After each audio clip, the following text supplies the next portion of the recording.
Hey there, welcome to the One Brain 4 Wheels channel. It's the Gear Bear here, like always, back from hibernation. And in today's video, I'm finally unveiling the latest project car for the channel. It is a 1988 Pontiac Fiero. Oh yeah!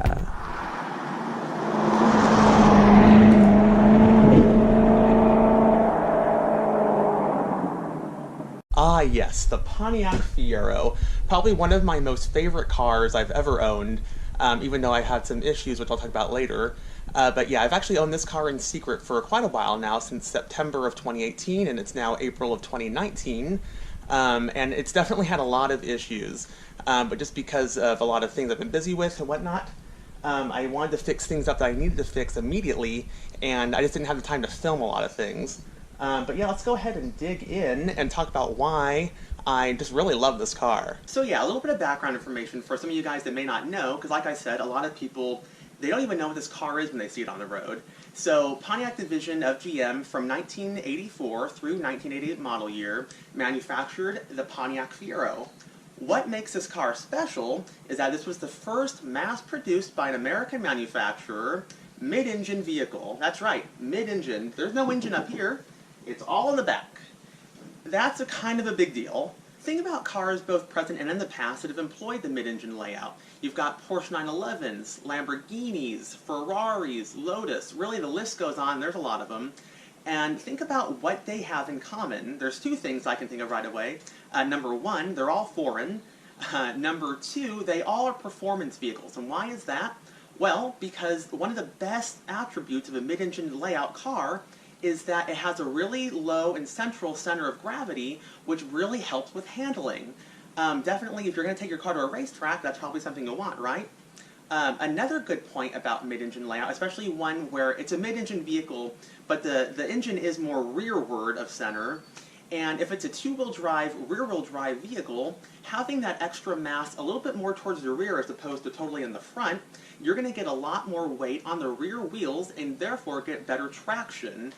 Which is definitely something I have felt in this vehicle. But yeah, I could go on and on about the benefits of the mid-engine design and all the things that make it better and whatnot, but I'm not that smart, I'm not an engineer, so go ahead and search above and find another video that talks more about that. But I want to get back to my Project Fiero, which once again, if you want more history on the Fiero itself, actually Donut Media, I forget what that guy's name is, but just search that on YouTube. He actually just released a video all about the Fiero, and I thought he did a pretty good job talking about its history and really how monumental it was. Because like I said, first mass-produced American mid-engine vehicle until the C8 pretty soon here. And that's significant because had GM been able to design something that could have been competitive to the likes of Ferraris and Lamborghinis, I think in a more global context, it really would have made GM be in a better position, really to become an even bigger and better brand than it could have been and it is now. And what I mean by that is, think about at this time period, the 70s, the 80s, the 90s. This was really a dramatic decline for GM. And I think that had they designed something that could have been really just at least competitive, it may not have been, you know, the best. You know, we just can't go back in history and figure those things out, what they could have designed, what potential they had. But had they done something more with the technology that they were able to develop and put more money and more resources into designing something that could have been the best, or at least the best that we could have tried here on American soil, I think that really could have brought up GM's whole image worldwide. And really, it could have been a drastic difference for GM in that dark time. But enough with that.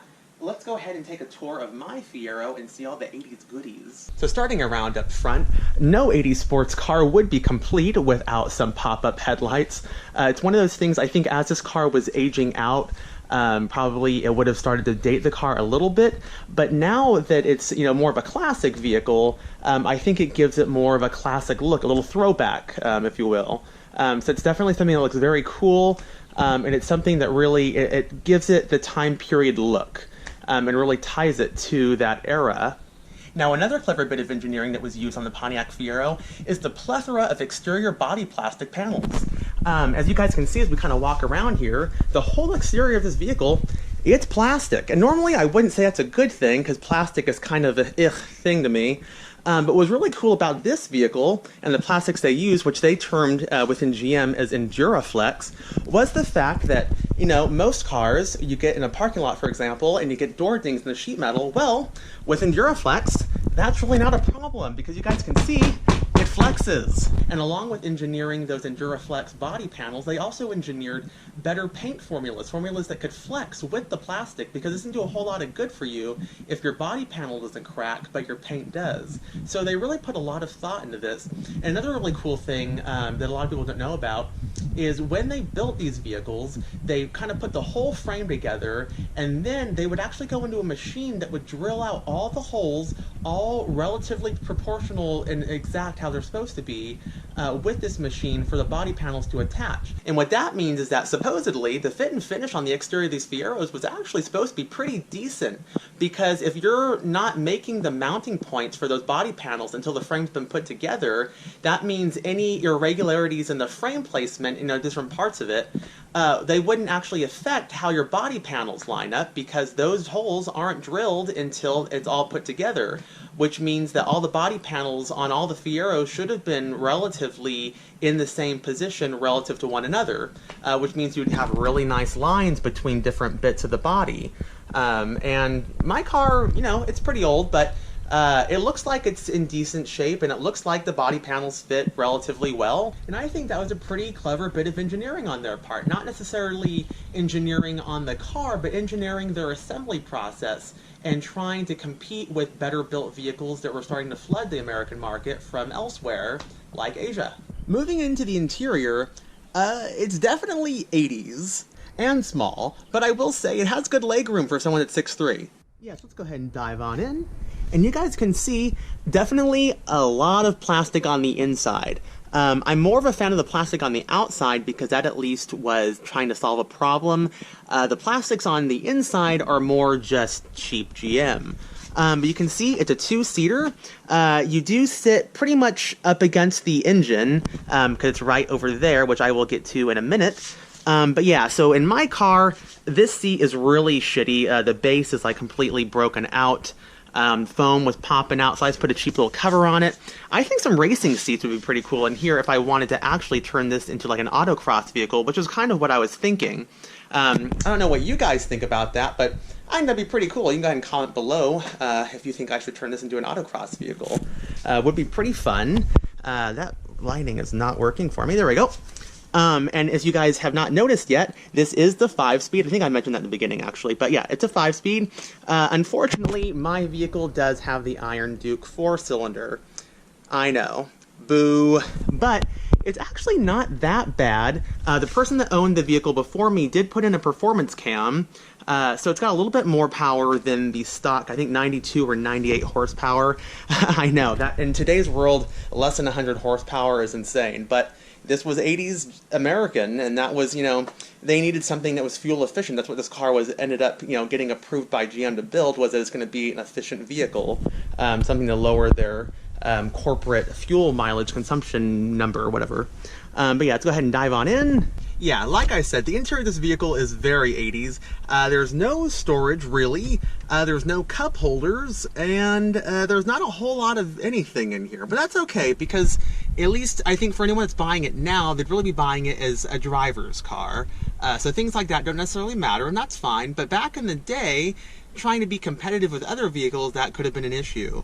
As far as its status as my project car, it's got, you know, just a little bit of like ghetto fabulous roof kind of going on there. Some shitty like purpley-ish tint back there. The one bit of storage in this vehicle pretty much is this, which you can put, I have like a manual in there, I think. Not a whole lot. You put your CDs or your tapes, you know, back in the day. And you've got a little cubby here as like the glove box. You've got your basic AC controls there, an aftermarket shitty radio, my 5-speed here, a cig lighter, you got 2 ashtrays, you know, pretty basic stuff. This panel here would have been if I had power windows and power mirrors, but I don't because it's a base model. And then we kind of get into here, and there's a lot of glare right there. I'm gonna put my hand there to block it. And you've got a pretty basic looking gauge cluster here. You've got your speedo, which only goes to 85 in my model. Your mileage, which I've got, no odometer, excuse me, just a hair over 100,000 miles on this bad boy. Your dummy lights, your coolant temp, your fuel, your oil pressure, and your RPM gauge. If this was a GT model, then you'd have a few more gauges up here. It's like another little pod that kind of pops up there. I don't remember what those are. I think it's like a battery voltage and something else. I don't know what it is, but the point is I don't have it. And then you've got these really square like vents. Obviously I just said wind up manual windows, manual locks, pretty typical GM fare from the 80s and 90s. And yeah, like I said, a lot of plastic. You can kind of see this guy right here is curling up. That's pretty common on these. And nothing really else to make note of.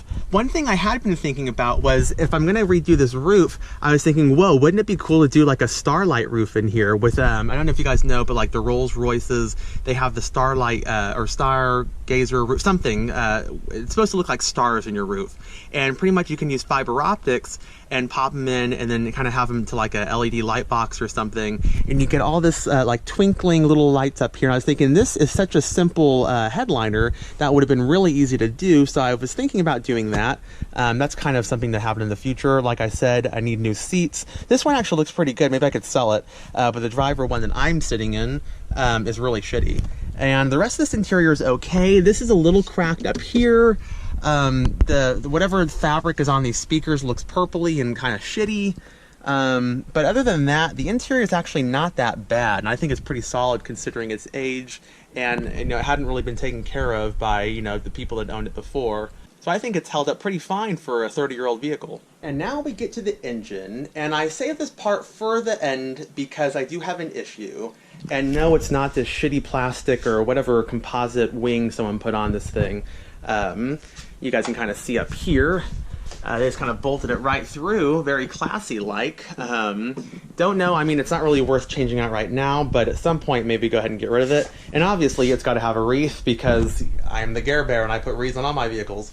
But no, the real problem is my engine. Yes, that is a bar sticking out of my engine.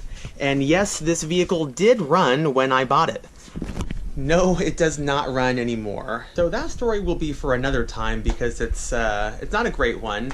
But yeah, I pretty much have a really cool car, a piece of history, and unfortunately it doesn't work right now. And I'm kind of at a loss because I really am not sure how I want to proceed with this. So like I said, this is the 4-cylinder Iron Duke. It didn't make a lot of power. There are, however, some options. So option number one is I just get rid of the car. I don't want to do that. Option number two, that wouldn't be fun for you guys because you guys say, hey, look what I did, and then I get rid of it. Option number two is to go ahead and put in a used Iron Duke or buy a new Iron Duke. You can get them pretty cheap, less than $1,000.